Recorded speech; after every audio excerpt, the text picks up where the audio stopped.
Shalom, saudara-saudara yang diberkati Tuhan. Tema pada hari ini adalah devosi populer dalam Gereja Katolik. Gereja Katolik mengajarkan bahwa pusat dari seluruh kehidupan iman adalah liturgi. Namun, di samping liturgi, gereja juga memiliki harta rohani yang disebut dengan devosi populer atau kesalehan populer. Devosi populer adalah praktek rohani yang dilakukan di luar ibadah resmi gereja. Praktek ini adalah cara bagi umat beriman untuk memperluas semangat doa liturgi ke dalam kehidupan sehari-hari.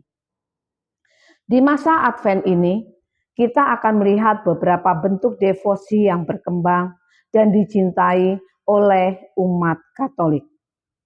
Jumlah anggota tidak menentukan tingkatan kelas devosi, karena semua bentuk devosi memiliki tujuan yang sama, yakni oleh kesalehan yang menggerakkan umat untuk semakin mencintai Tuhan dan menghormati para kudus sebagai teladan kaum beriman. Harus selalu disadari bahwa devosi sebagai olah kesalehan tidak harus selalu diungkapkan dengan kelompok devosan tertentu. Namun umat, demikian kehadiran kelompok-kelompok devosan pastilah akan semakin menyemarakkan kehidupan kita bersama. Berikut ini beberapa bentuk devosi yang berkembang saat ini yang dihidupi secara komunik atau dengan secara pribadi. Yang pertama adalah doa rosario. Inti devosi doa rosario adalah doa berantai yang menggunakan biji-biji manik. Intinya bukan pada pengulangan doa Salam Maria, melainkan pada perenungan atau meditasi terhadap misteri-misteri kehidupan Yesus dan Bunda Maria. Dari kelahiran hingga kebangkitan dan kemuliaannya. Makna rohani. Rosario disebut sebagai ringkasan seluruh Injil melalui doa rosario. Umat diajak melaluinya ke dalam sekolah Maria untuk merenungkan wajah Kristus. Doa ini membantu seluruh umat untuk bertekun dalam doa dan menuntun kepada kebajikan. Yang kedua adalah devosi kepada hati kudus Yesus. Inti devosi adalah menghormati kasih Allah yang tak terbatas yang diungkapkan melalui hati kudus Yesus yang terluka. Devosi ini adalah bentuk syukur dan pertobatan atas dosa-dosa yang melukai kasih-Nya. Makna rohaninya adalah hati kudus Yesus adalah simbol dari kasih ilahi manusia Yesus.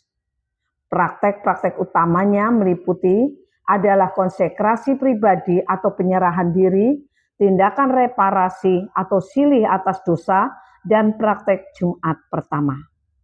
Untuk yang ketiga adalah novena.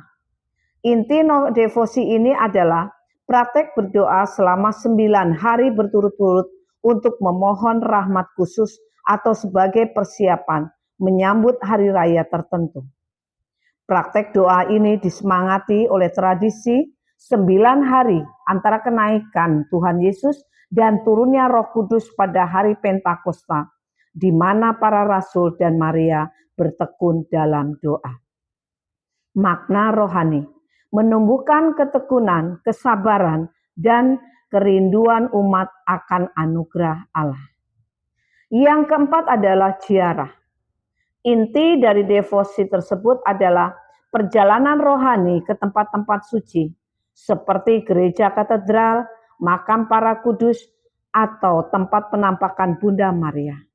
Makna rohani, ziarah adalah simbol perjalanan hidup menuju Allah. Ziarah membantu untuk memperkuat iman, bertobat, dan mengalami pertemuan pribadi dengan Yesus Kristus di tempat yang sakral. Yang kelima adalah adorasi sakramen Maha Kudus. Inti devosi, menyembah Yesus Kristus yang hadir secara nyata dalam rupa hosti kudus yang ditahtakan atau eksposisi demonstran. Makna rohani adalah Adorasi adalah perpanjangan dari misa. Setelah menerima komuni, umat diajak untuk bertekun dalam doa dan merenungkan misteri kehadiran Kristus. Ini adalah cara untuk tinggal bersama Kristus, seperti yang Ia minta kepada para murid-Nya. Tinggallah di sini dan berjaga-jagalah dengan aku. Semoga ketekanan para umat yang berdevosi secara pribadi maupun yang dilakukan secara bersama menggairahkan hidup rohani bagi kita. Iman kita akan semakin kokoh dan berbuah lewat devosi yang kita lakukan dan akan semakin dikuatkan lewat perayaan liturgi yang kita rayakan. Terima kasih, Tuhan berkati.